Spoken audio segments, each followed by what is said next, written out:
This is Lunchtime Agenda. Good afternoon, welcome to the program. Well, for someone riding high in the polls and seemingly on track to become Prime Minister, this is the last thing Tony Abbott needs. One of his senior staffers, his Director of Policy, Mark Roberts, has been accused of threatening the head of the Indigenous Education Fund, Andrew Penfold, a lawyer and investment banker and a former Australian of the Year finalist. Now, we should stress this wasn't a physical threat made to Andrew Penfold, but the threat apparently was to cut the throat of the organisation, the Indigenous Education Fund, in a funding sense once Tony Abbott is in power. Now, if the threat to cut the funding and the presumption that Tony Abbott will win the election wasn't bad enough on the part of this senior staffer, it was also made, according to our colleague Peter Van Onselen, within earshot of this very journalist.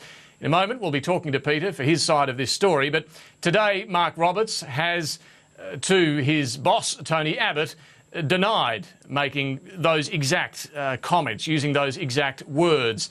He has, however, apologised for what's being described as an unfortunate exchange, and Mark Roberts will be counselled. Tony Abbott says that should be the end of the matter.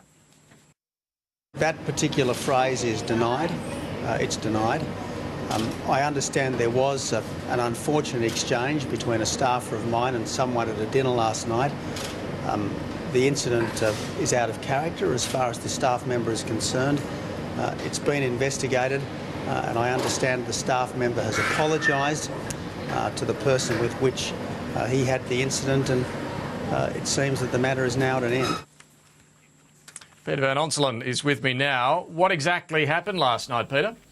Well, good question, David. It was pretty messy. I was having a conversation with my wife, with Andrew Penfold and his wife, quite happily on completely different topics, when this particular staffer stumbled over to us, it has to be said. I don't think I'm being unfair in any way to suggest that he'd had a fair bit to drink. And when he came over, initially he was having a little bit of a light-hearted crack at me, but it was a bit unclear what that crack was. But then he ended up turning to have this conversation with Andrew Penfold, and that was separate to the conversation that I was part of with each of our respective wives. But then I heard the conversation, they were right next to me, and Andrew Penfold and I discussed the conversation afterwards.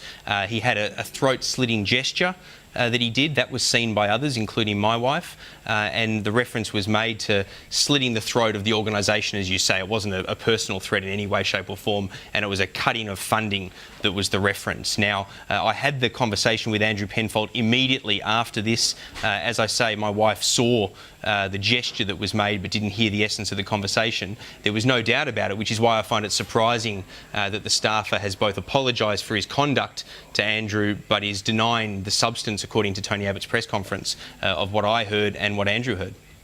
So, Peter, we should just explain, this was at a dinner, a Qantas Emirates function where there are a lot of corporate and media types and political types present by the sounds of it.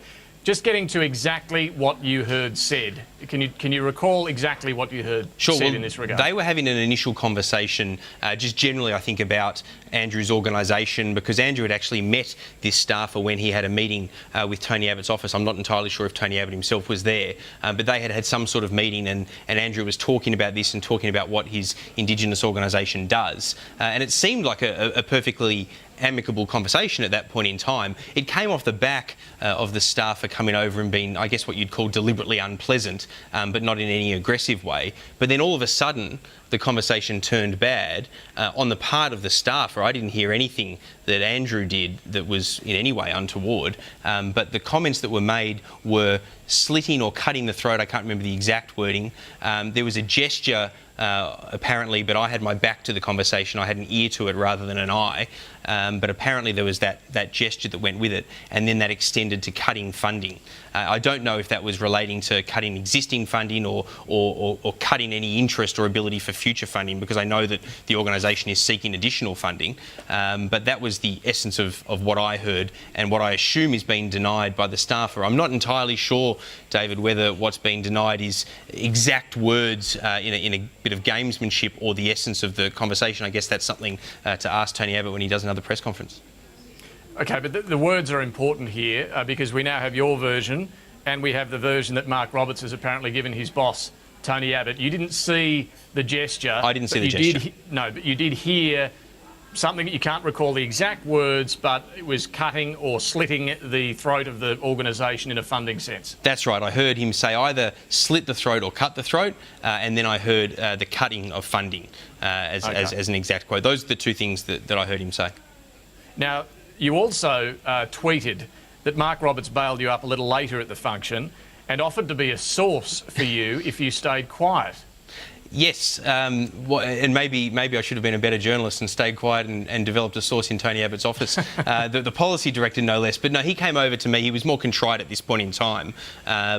But he came over to me separately later on and tried to, I guess, smooth things over and talk to me about that he could be a source for me in the office. Those weren't the exact words, but it was words to that effect. If I was, comfortable to pretend that this never happened, basically.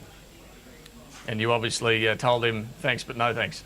I don't know that I was quite as blunt as that, but I just sort of said, look, thanks for coming over, and that was that. But I certainly had no interest. Well, to be brutally frank, at that stage from the earlier conversation, I had already text messaged one of the people I talked to in Tony Abbott's office to let them know that I thought that somebody in that office was acting pretty deplorably. So there was not much chance for me to have him as a source anonymously, even if I'd wanted to go down that path. But I was pretty disgusted by the approach that he took to Andrew because I didn't see any reason for him to go down that path.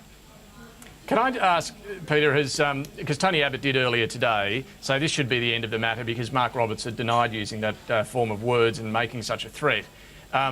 Did Tony Abbott check with you today on what you heard specifically? Did he double check this with anyone? I've asked his office whether he also has checked with Andrew Penfold. I haven't heard back, but did Tony Abbott get in touch with you on this?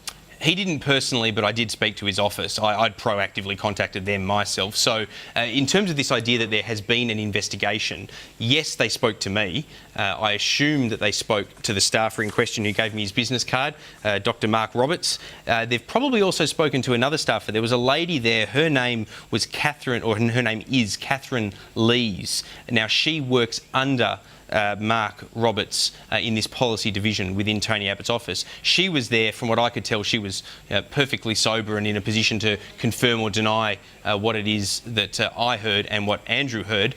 My understanding is that there had been no conversation when Tony Abbott said that he'd had an investigation conducted, which presumably had come to an end at that point, with Andrew Penfold. I don't know if they've now had a chance to talk to him, but I do understand from Tony Abbott's office that they don't consider this investigation closed. They were telling me that just before I came on air.